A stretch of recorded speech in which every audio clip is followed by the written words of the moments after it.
Good evening, everyone. I'm Kritika Goyal, and it's my privilege to welcome you all to this insightful webinar on Zero FIR, organized by LiveLaw Academy. Today, we are honored to have with us Justice V. Ramkumar, former Judge of High Court of Kerala. Good evening, sir, and thank you so much for gracing us with your presence. Thank you. Before we begin, please allow me to briefly introduce sir. Justice V. Ramkumar completed his LLB from Government Law College, Mumbai, and enrolled as an advocate at the High Court of Kerala on 13th January 1979. From 1983 to 1985, Sir served as the Secretary of the Rule Committee constituted by the High Court of Kerala under Section 123 of Code of Civil Procedure 1908. In 1987, Sir was directly recruited as the District and Sessions Judge. From 7 September 2000 to 30th September 2004, Sir served as the Law Secretary to the Government of Kerala under 3 different ministries. On 7th January 2004, Sir was appointed as a permanent judge of the High Court of Kerala, a position Sir held until his retirement on 7th May 2012.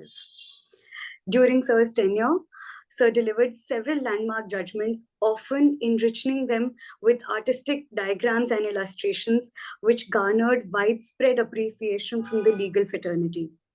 It is also my pleasure to announce that LiveLaw Academy is launching its Judicial Services preparation course, and Sir has graciously agreed to join us as our patron and chief mentor. We are deeply honored to have you with us today, Sir. Thank you once again for joining us. With that, I now hand over the stage to you, sir. If anyone has any doubts, they can put it in the comment chat box and we'll take it up as we proceed. Thank you, sir. Thank you, Kritika. Good evening, everybody. We are dealing with the concept of zero FIR. Even though the expression zero FIR has been alien to the statute law in this country, whether it be under the Code of Criminal Procedure 1898 or under the Code of Criminal Procedure 1973 or under even the Bharatiya Nagarik Suraksha Sanhita, BNSS, the concept of zero FIR has been in vogue in this country now for a considerable length of time. The above concept allows the registration of a zero FIR in any police station, irrespective of the area where the offence was committed, and then transferring the zero FIR to the appropriate police station having jurisdiction for re-registering the regular FIR and commencement of investigation. The jurisdiction of a police station to register an FIR and commence investigation is coextensive with that of the court having jurisdiction to try the offence alleged in view of Section 156(1) CRPC, that is the Code of Criminal Procedure 1973, corresponding to Section 175(1) of BNSS. You may refer to paragraphs 19 to 22 of Asit Bhattachar Ji versus Hanuman Prasad Oja, AIR 2007 Supreme Court, page 1925, corresponding to 2007 5 SEC, volume 5 SEC 786. The judges are Justice S.B. Sinha, the author, and Justice C.K. Thakkar. Again, there are 2 decisions, verdicts rendered by this humble self. One is paragraph 5 of T.P. Nandakumar versus State of Kerala, 2008 Criminal Law Journal 298, corresponding to 2007 3 KHC 975.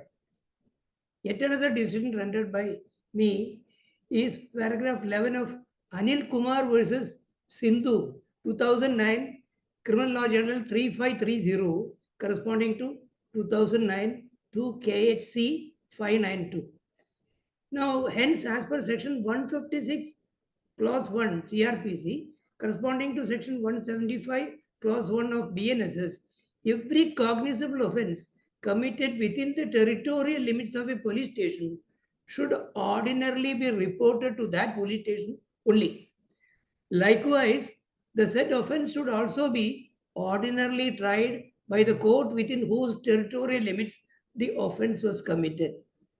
While all the courts of judicial magistrates are established by the state government concerned under section 11(1) CRPC, which corresponds to section 9(1) of BNSS, the territorial jurisdiction of the judicial magistrates in a district is defined by the chief judicial magistrate concerned, subject to the control of the High Court concerned in view of section 14(1) CRPC, corresponding to section 12 volume 1 subsection 1 of BNSS.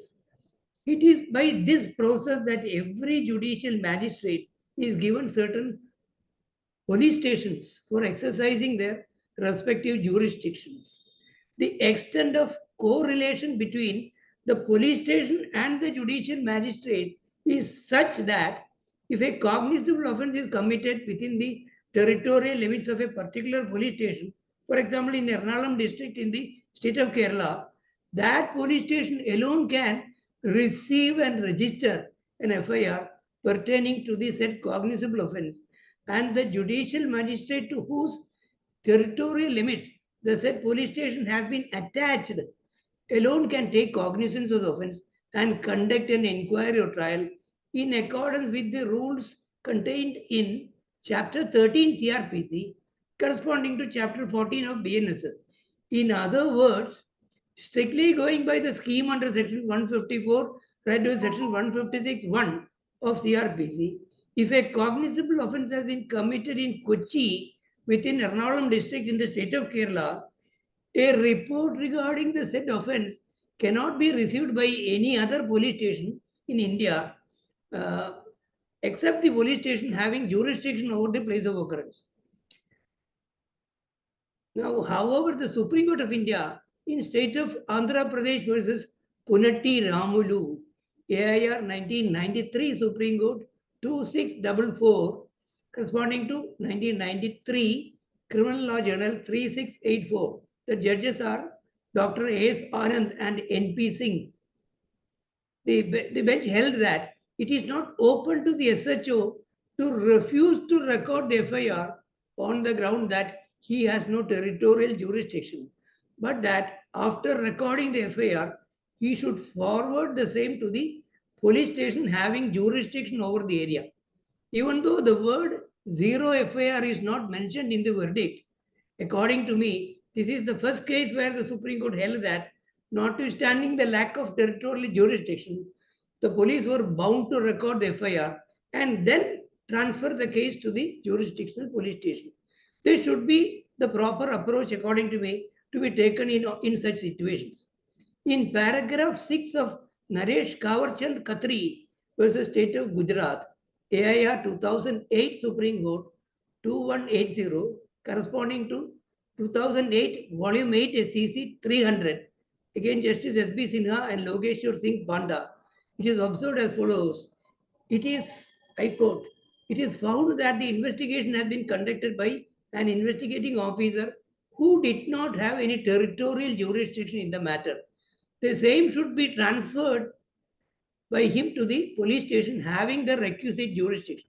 Therefore, if investigation has been conducted by a police officer outside his jurisdiction, with regard to an offence committed outside his jurisdiction, the matter should be transferred to the appropriate jurisdictional police station. The FIR should be registered and it should be transferred. In Satvinder Kaur versus State NCT of Delhi, AIR 1999 Supreme Court 3596, corresponding to 1999 8 SCC 728, the verdict rendered by Justice M.B. Shah. Another two judges bench held that the SHO cannot refuse. Again, they also stuck to this principle. The SHO cannot refuse to record the FIR on the ground of lack of territorial jurisdiction, and that the police are bound to record the same and then forward it to the jurisdictional police station concerned. But the further observation in that verdict that if the case requires investigation, the police officer cannot refuse to conduct investigation on the ground of lack of territorial jurisdiction. This observation, in my humble view, apart from being contrary to the law laid down in Punatti Ramalu, AR 1983 Supreme Court 2244, it is also violative of the scheme under section 175(1) of BNSS corresponding to section 156(1) of CRPC, because the jurisdiction is fixed under section 156(1) CRPC corresponding to section 175(1) BNSS. Therefore, that police station alone will have the jurisdiction, that the SHO of that police station alone will have the jurisdiction to conduct an investigation as well. Now, to cite an example, if a cognizable offence was committed in Kochi, in the state of Kerala, in Ernakulam district, but a police station in Punjab were to register an FIR as enabled by section 173(1) BNSS and could also conduct that police officer could also conduct investigation, it may result in disastrous consequences apart from the patent breach of section 175(1) and section 176(1) of BNSS, which says that the jurisdictional police has to conduct investigation. That it corresponds to section 156(1) and 157(1) of CRPC. The distance factor and the language barrier involved will cause unnecessary hurdles in the investigation by the Punjab police conducting in Kochi, in the state of Kerala, resulting in delay and also discrimination as between the SHO and the court competent to try the offence. Now, here is a case where the SHO is not incompetent to register the FIR and conduct investigation, is allowed to conduct the investigation, whereas the court competent to try the offence is elsewhere. To give an example, if a cognizable offence is committed in Kochi in the state of Kerala, that offence can be investigated only by the SHO of the police station at Kochi, having jurisdiction as per section 156(1) CRPC, corresponding to section 175(1) of BNSS. But if the FIR as enabled by section 173(1) of BNSS was lodged not before the police station at Kochi, but before a police station in Punjab, then going by the statutory scheme under section 173(1) of BNSS, the SHO of the police station at Punjab will have to register the FIR and commence the investigation. Now, if the offence is a cognizable offence, punishable with imprisonment for a term between 3 years and 7 years, the very same SHO at Punjab will have the power to conduct preliminary inquiry under section 173(3) of BNSS, 173 subsection 3 of BNSS, in order to ascertain whether there exists a prima facie case for proceeding further. In case there exists a prima facie case, the very same SHO will have to continue the investigation as provided under clause 2 of section 173(3) of BNSS.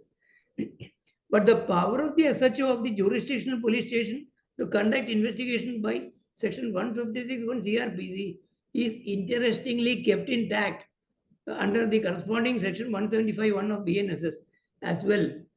This patent omission in this regard in section 173(1) of BNSS is the absence of a direction to transfer the FIR to the jurisdictional police station for registering a regular FIR and for entering on investigation as enabled by section 176(1) of BNSS corresponding to section 157(1) of CRPC. Now, there's a welcome introduction of the zero FIR in section 173(1) of BNSS. But unfortunately, it does not mention zero FIR. No problem. But then, after registering the zero FIR, the section doesn't say it shall be transferred to the jurisdictional police station for further steps. That is the omission in section 173 1 of BNSS. Now, considering the state of Kerala, as per circular number 41/2020, Police Headquarters dated 13/11/2020, the State Police Chief of Kerala had issued certain mandatory directions in cases of crimes against women. Those directions include the compulsory registration of FIR, including zero FIR, in case the crime was committed outside the jurisdiction of the police station, in the event of receipt of information about the commission of cognizable offence, including cases of sexual assault on women. It was further reiterated in the said circular that no police station shall refuse to register such a case on the ground of want of jurisdiction.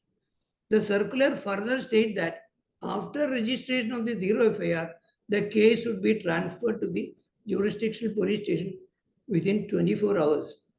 As per the above circular, when a person approaches a police station with information pertaining to the commission of a cognizable offence, particularly a sexual offence or an offence against a woman, the officer in charge of the police station is required to register an FIR as zero FIR, irrespective of the area where the offence was committed.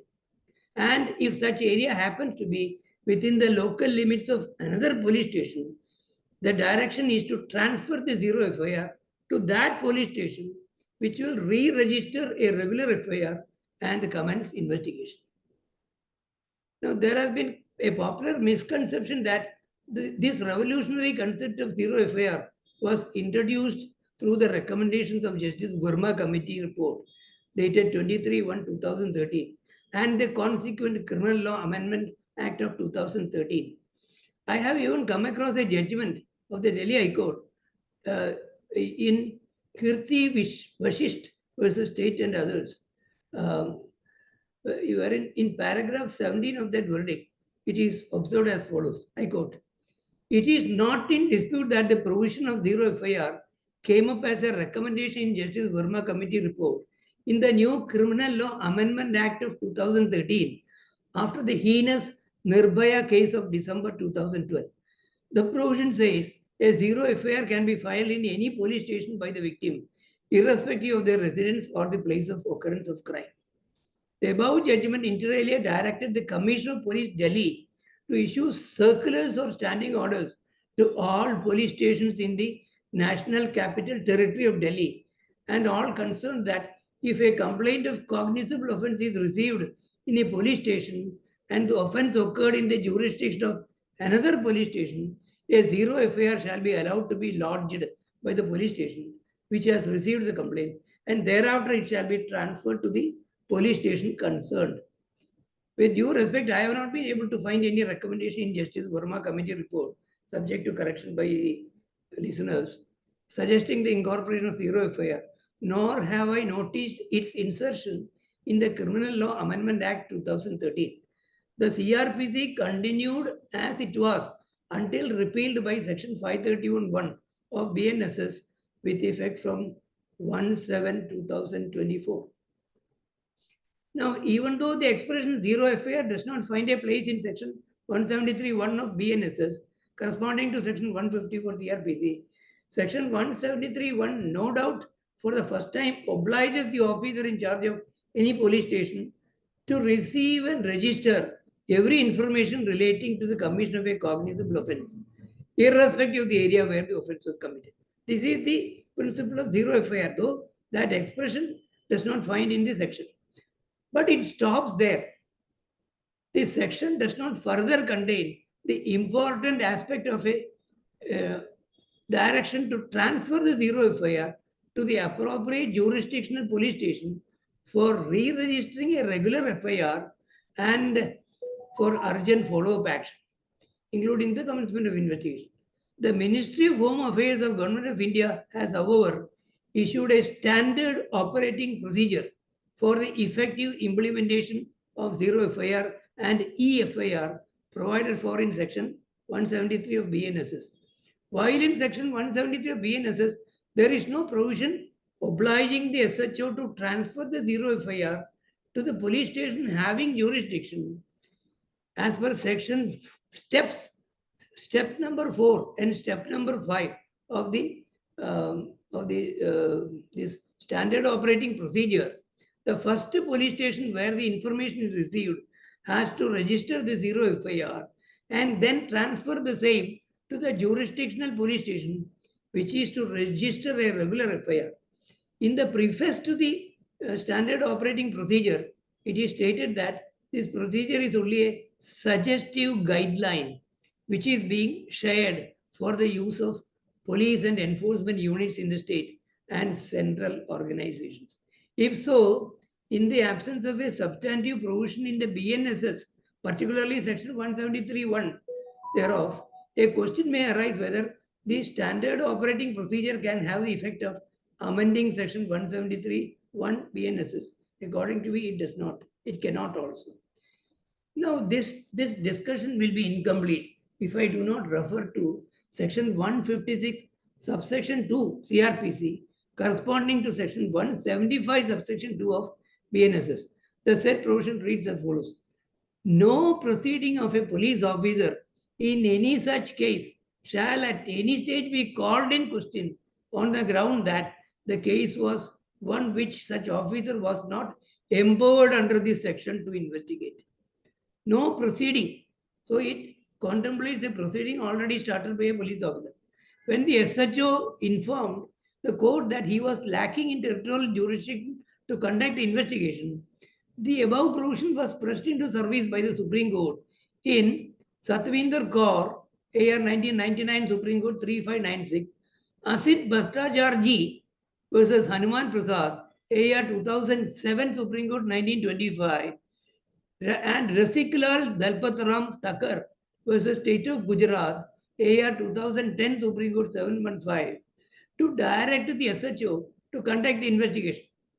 Now, when an FI statement is given to the police officer, instead of directing him to register a zero FIR and transfer it to the regular police station, to the jurisdictional police station, these directions by these in the above decisions was that no, you should conduct the investigation. You cannot take shelter under the ground that you lack territorial jurisdiction.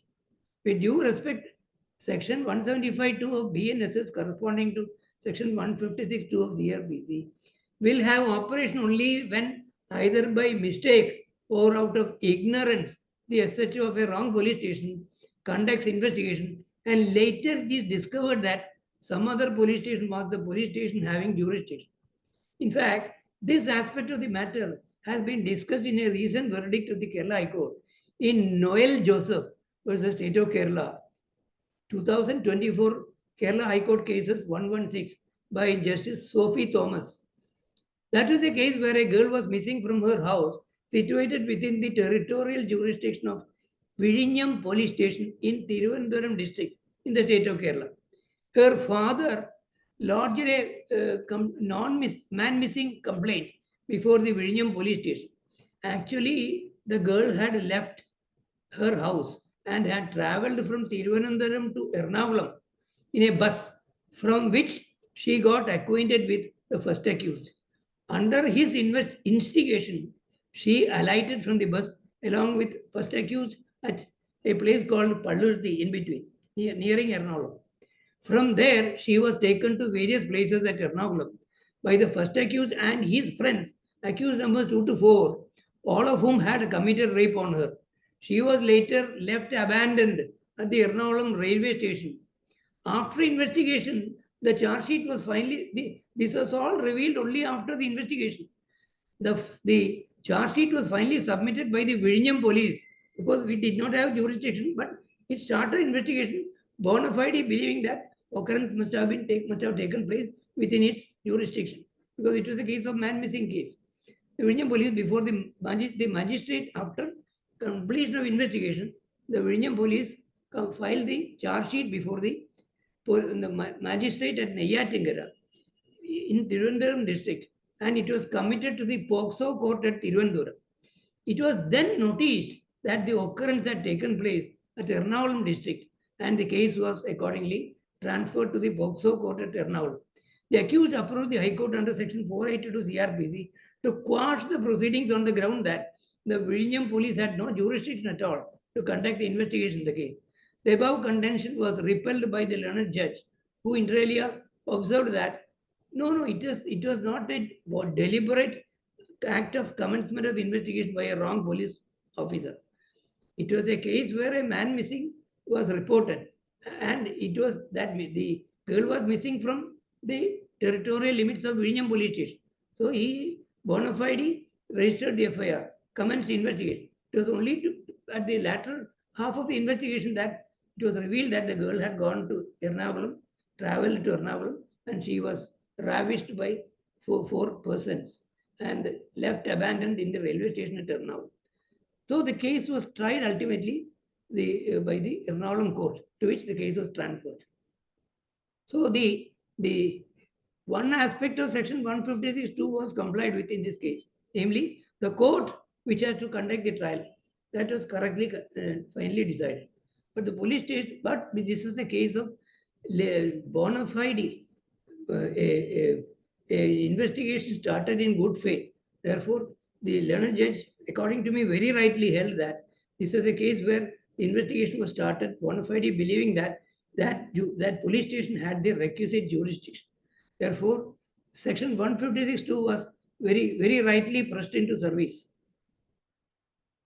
Incidentally, it may be recalled that as per the law laid down by the Constitution Bench in Lalita Kumari versus Government of UP, AR 2014 Supreme Court 187, corresponding to 2014 Volume 2 SEC, page 1, 5 judges. The author of the verdict is Chief Justice P. Sadashivam. A preliminary inquiry by the SHO is to be conducted before the formal registration of an FIR, and the purpose of such inquiry is not to ascertain the veracity or genuineness of the information, but only to find out whether a cognizable offence is made out or not. But as per section 173(3) of BNSS, a preliminary inquiry is to be conducted by the SHO after the registration of the FIR. Mind you, after the registration of the FIR, not before.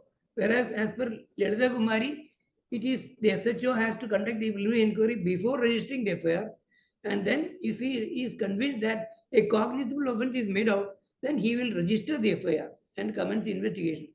Now here, after registration of the FIR, and the purpose of inquiry is not as mentioned in Lalita Kumari, but to find out a prima facie case for proceeding in the matter.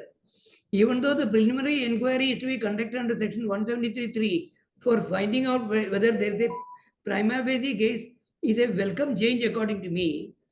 It comes in direct conflict with the direction in Lalita Kumari's case. In case the preliminary inquiry so conducted under section 173(3) of BNSS reveals a prima facie case, clause 2 of section 173(3) of BNSS says that the SHO shall continue the investigation. They continue the investigation, which presupposes the investigation already started.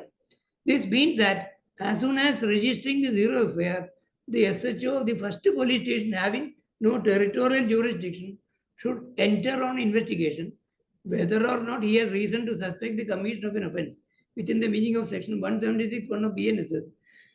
After the preliminary inquiry and upon finding that there is a prima facie case for proceeding, the SHO has to continue the investigation. See clause 2 of section 173(3) of BNSS. This provision in section 173(3) BNSS, apart from going against the verdict in Lalita Kumari's case, also contradicts with section 176(1) of BNSS, which lays down the obligation of an SHO who can only be a police officer authorized under section 175(1) of BNSS, corresponding to section 156(1) of CRPC. To the above extent, section 173(3) of BNSS makes a significant departure from Lalita Kumari's case, besides contradicting with the conferment of power under section 175(1) and 176(1) of BNSS itself, as per which the jurisdictional police station alone can enter upon investigation into a cognizable offence. I am therefore of the considered opinion that the framers of BNSS, having included the concept of zero FIR in section 173(1) of BNSS, should have also provided for transfer of the zero FIR to the police station having jurisdiction under section 175(1) of BNSS in conformity with the standard operating procedure laid down by the central government as referred to above, and which in turn is in conformity with the ratio in Punatti Ramalu's case, year 1993 Supreme Court 2644. But anyway, the section 156(2), which was pressed into service in some of the decisions of the apex court to justify the direction to conduct investigation in a wrong police station, may not apply, because that is not a provision enabling a police officer to deliberately conduct investigation in a case which he does not have, over which he has no jurisdiction. That is a situation where rightly or he either ignorantly or without or in or out of accidentally starts investigation, then discovers that he does not have jurisdiction. In such a case, his jurisdiction, if he continues with the jurisdiction, nobody can question the jurisdiction, his jurisdiction to conduct the investigation. But it will not apply where at the threshold, at the start, at the beginning itself, he does not have jurisdiction and he discovers it also, and then he conducts the investigation, knowing fully well that he has no jurisdiction. To that extent, the standard operating procedure should find a place in the section itself by means of an amendment. That is my take on zero FIR. Thank you, sir. So we have a few questions. I'll Yes. just read them out. Please. So one has said, police assaulted case in Pune, complaint. So police assaulted case in Pune, written complaint made to CP, police not registering FIR, 9 months over, DCP investigating case. What is the maximum time within which zero FIR can be registered in Mumbai? The occurrence took place in Pune. Yes, sir. Yes, sir. Assault, I think a case of assault took place in Pune and a written complaint was made and 9 months are over. A written complaint was preferred at Mumbai. Yes, sir. Is it at Mumbai? Seems like it. Yes. There is one decision where the new BNSS, in fact, it is not strictly a zero FIR case, but then now, unlike the CRPC, BNSS does not envisage a private complaint before the magistrate in a case where the party had not gone to the police station with a complaint and got the FIR registered. CRPC, he could straight away go to the magistrate and lodge a complaint without going to the police station. But under the BNSS, there is some problem. Probably either the constitutional courts will rectify that or an amendment will have to be conducted. This is a case where there will be no useful purpose in the aggrieved person going to the police because the culprit is the police officer himself. Therefore, he can only prefer a complaint before the magistrate. But how far the magistrate can entertain the complaint in the light of the provisions under the BNSS has to be examined. We will do that in a different webinar. Yes, sir. Thank you. Thank you, sir. So the next question is, so what are the steps must the police take after registering a zero FIR under the revised criminal laws? Thanks and regards. Yes. That I already said. Yes, sir. After registering the FIR, of course, the section doesn't say though, but the standard operating procedure, we can, for the time being, treat it as the law, as the procedural law for section 173. And as per the standard operating procedure, it has to be forwarded to the jurisdictional police station for formally registering the regular FIR and for commencement of investigation. Yes, sir. So the next question is, Chiranjeevi says, sir, I want to ask one thing related to zero FIR. Can magistrate order under section 156(3) CRPC or section 175(3) BNSS that to register zero FIR on receiving complaint where there is lack of jurisdiction? That is one problem in that Rasiklal's case. That was the problem. A party may be mischievously, file a complaint before the magistrate and seek an order under section 156(3) for investigation by the police. But that police may not be the jurisdictional police. Knowing fully well that it is not the jurisdictional police, neither the court nor the SHO, station house officer can commence investigation and continue the same. That, as I told you, section 156(2) can be pressed into service only in those cases where there is a bona fide exercise of jurisdiction by the police officer, fully knowingly, without knowing that he doesn't have jurisdiction. He is lacking in territorial jurisdiction. He starts the investigation in good faith, but then during the investigation, he finds that he has no territorial jurisdiction. He can continue.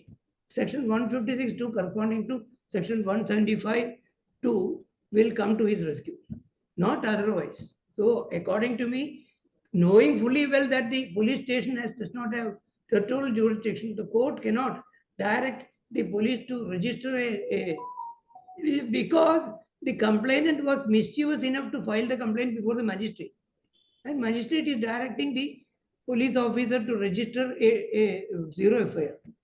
I don't think it can be done. Yes. Right, sir. So Hrithik says, thank you, sir, for wonderful exposition of the law. But I'm confused if power to conduct preliminary investigation under section 173(3) comes into play after registering FIR or before it. As per the BNSS, it is after registering the FIR. But the purpose of registering the FIR even is for finding out whether there is a prima facie case, there is a genuine case, the veracity of the genuineness of the allegations in the complaint. Now, if once you register the FIR stands registered, then the further question is whether the police officer should commence investigation or not. But what Lalita Kumari envisaged was, even before registering the FIR, if on the information received by the SHO, he has doubt about the commission of the offence alleged, or he has doubt about the fact that the cognizable offence is made out or not. There is no cognizable offence made out in the complaint filed before him, in the first information given before him. Then he can conduct a preliminary inquiry, and as per Lalita Kumari, only to find out whether the allegations make out a cognizable offence or not. Not whether the allegations are genuine or true.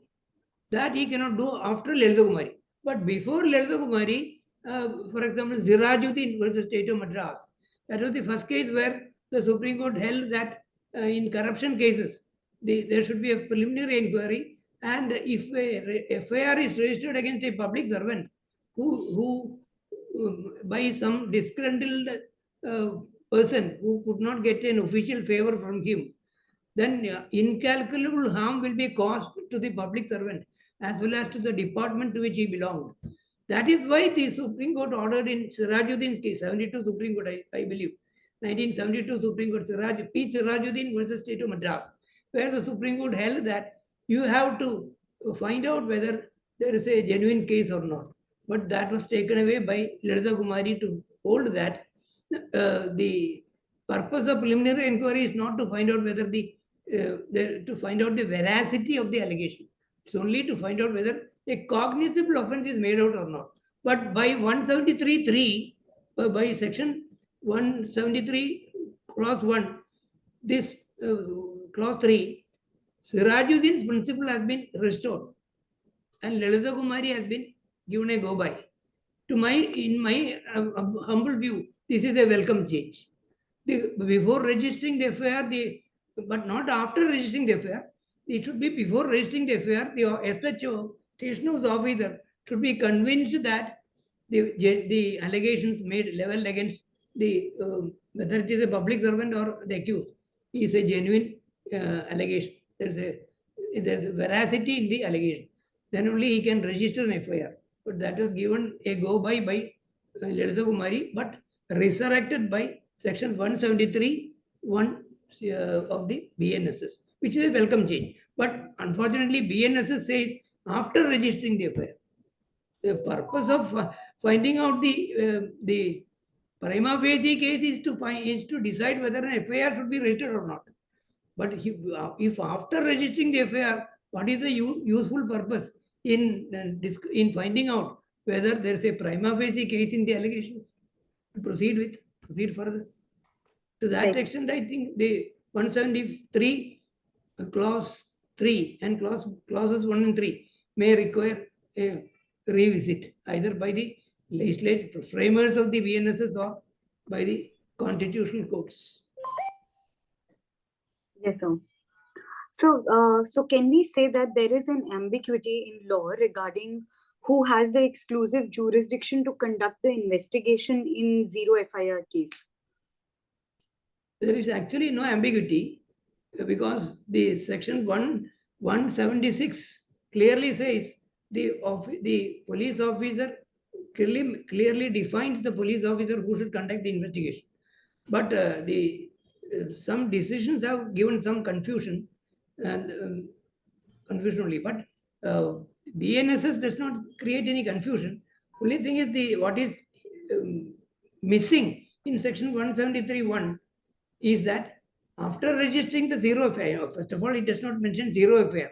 That could have been mentioned in the section because this zero FIR concept has been in vogue right from several years in the country. Therefore, zero FIR could have been mentioned. But the principle of zero FIR is mentioned. But it stops there.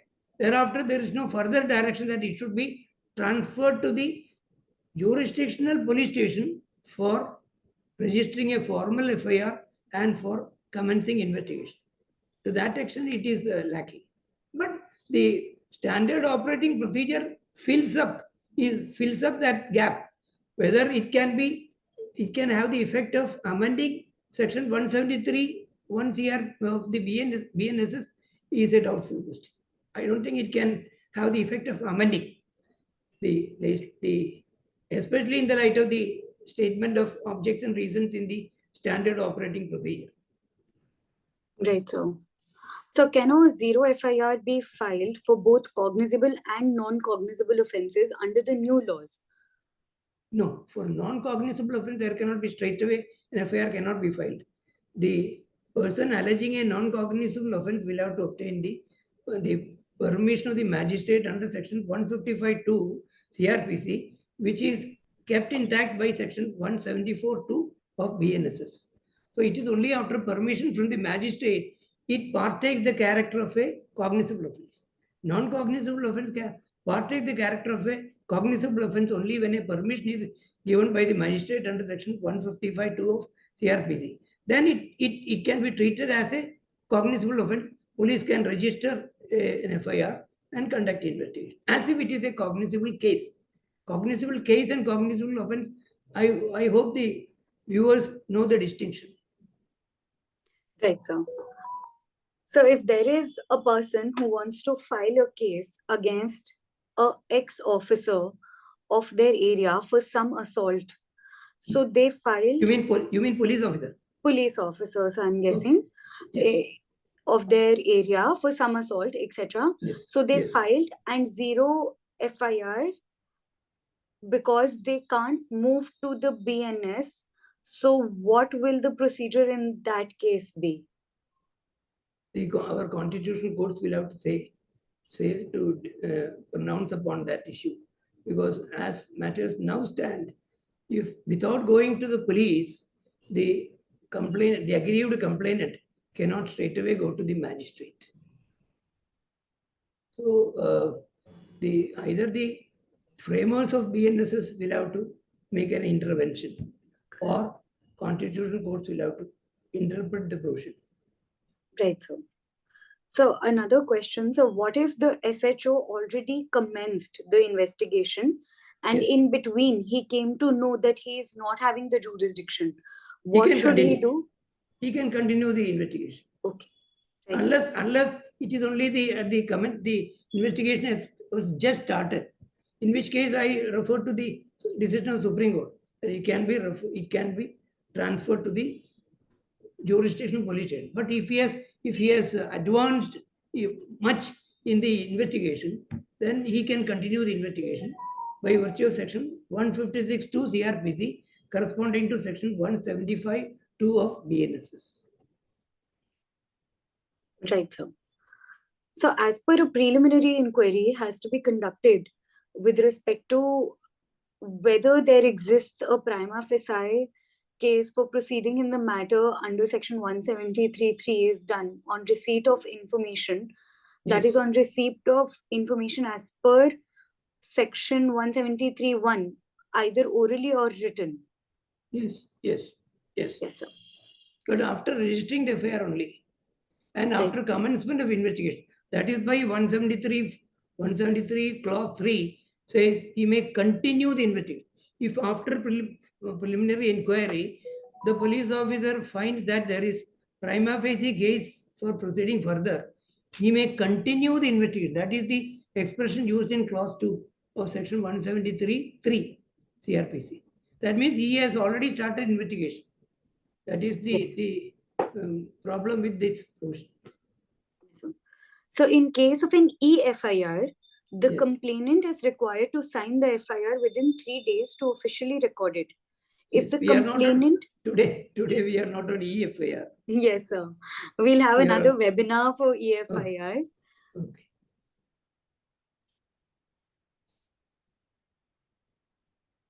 So just last question we'll take from Anant. What are the safeguards that exist to ensure that police are accountable in registering and transferring zero FIRs? So if there are any safeguards to ensure accountability in registering and transferring zero FIRs? So nothing wrong if the police at the threshold, even at the beginning, police discovers that they don't have jurisdiction. Rather, the FI statement was, the first information was given to a wrong police station. The SHO is not expected to to register FIR or conduct investigation. He will have to, but here now under 173(1), he will have to register zero FIR and then transfer as per the standard operating procedure. Section is silent about that. Right, sir. Yes. So with this, I come to the concluding remarks, sir. Thank you so much, sir, for your enlightening session. Thank you. Your deep insights into the concept of zero FIR, coupled with your vast legal expertise and practical illustrations, have provided immense clarity on the topic, sir. Thank you. It has been an absolute privilege to learn from you. So on behalf of LiveLaw Academy and all the participants, I extend our heartfelt gratitude to you. So for taking out time and sharing with us today. To all the participants, I thank you for your active engagement and thoughtful questions. We look forward to seeing you in our future sessions and hope you will continue to benefit from the initiatives of LiveLaw Academy. As we conclude, I would also like to inform you that the complete details of our upcoming Judicial Services Preparation course will be shared soon. Along with Justice Ramkumar, sir, as our patron and chief mentor, we have a very exciting team of faculties, including former High Court judges and other experts. Thank you all for joining us today. Have a great evening ahead. Thank you so much, sir. Thank you so much.